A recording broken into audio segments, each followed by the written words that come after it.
کسی زمانے میں دور دراز کے ایک گاؤں میں ایک امیر احمق آدمی رہتا تھا۔ اس کا نام پنگسن تھا۔ اس کا ایک نوکر وہ اپنے آقا سے بھی زیادہ بیوقوفی کی حرکتیں کرتا تھا۔ ایک دن پنگسن نے سوچا کہ دریا کے کنارے چہل قدمی کرے۔ اس نے اپنے جوتے پہنے، خیال نہیں کیا کہ ایک جو موٹا ہے اور ایک کا پتلا، وہی جوتے پہن کر ٹہلنے لگا۔ پیچھے پیچھے اس کا نوکر بھی تھا۔ تھوڑی دیر چلنے کے بعد پنگسن کو محسوس ہوا کہ چلنے میں دقت پیش آ رہی ہے۔ ایک پیر دوسرے کے مقابلے میں نیچے چلا جاتا تھا۔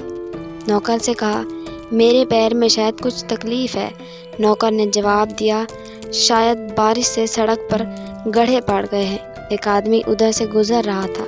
اس نے ان کی بات سنی اور کہا، جناب سڑک بالکل برابر اور چکنی ہے، بارش عرصے سے یہاں نہیں ہوئی، پھر میرے پیر کیوں اوپر نیچے جا رہے ہیں؟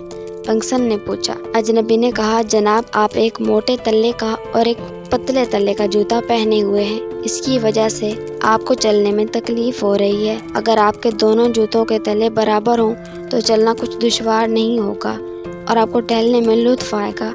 پنگسن نے جوتوں کی طرف دیکھا اور اسے یقین ہو گیا کہ آدمی ٹھیک کہہ رہا ہے۔ اس نے اپنے نوکر سے کہا، گھر جاؤ اور میرے لیے جوتوں کا دوسرا جوڑا لے آؤ۔ نوکر گھر پہنچا۔ اس نے دوسرا جوڑا دیکھا تو وہ ایک جیسا نہیں تھا۔ ایک کا تلا موٹا تھا، دوسرے کا تلا پتلا تھا۔ اس نے سوچا، یہ تو ویسے ہی جوتے ہیں جیسے اس کا آقا پہنے ہوئے ہیں اور جن کی وجہ سے ان کو تکلیف پہنچ رہی ہے، تو پھر ان جوتوں کو لے جانے کا کیا فائدہ؟ وہ خالی ہاتھ واپس آ گیا۔ پنگسن نے اسے دیکھا تو پوچھا، میرے دوسرے جوتے کہاں ہیں؟ نوکر نے جواب دیا، میرے آقا آپ نے جوتے لانے کا کہا تھا، میں نے ان جوتوں کو غور سے دیکھا تو پتہ چلا وہ بھی بالکل ایسا ہی جوڑا ہے، ایک کا تلا پتلا اور ایک کا موٹا ہے، اس لیے میں نہیں لایا۔ میں خوش قسمت ہوں کہ مجھے تم جیسا عقل مند نوکر ملا ہے، آج شاید قسمت میں تکلیف ہی لکھی تھی۔